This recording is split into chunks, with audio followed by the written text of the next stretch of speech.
What's up everyone? Welcome to the video. Today we're going to take a look at how to replace a battery in this Acura RDX Smart Key Remote Fob. This Acura RDX key fob is going to use replacement battery CR2032, and I'll put a link in the description box of this video to where you can purchase these replacement batteries if you're in need.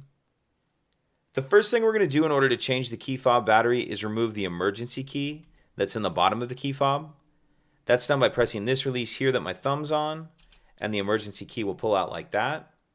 Now if we hold the key fob with the buttons facing down and we take a look at the bottom of it, just above this silver piece right here, we see there's this notch that I'm putting the end of the key in.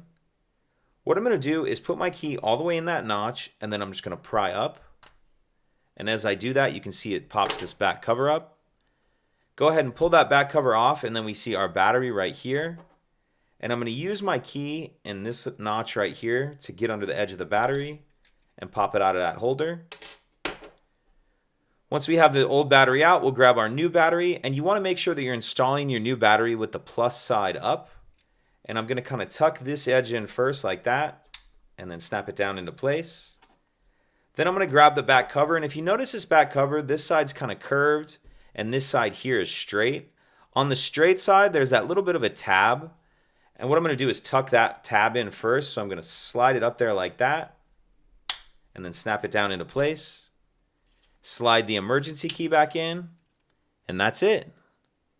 If you could take a second to like and subscribe, it helps us out and I'd appreciate it. Thank you.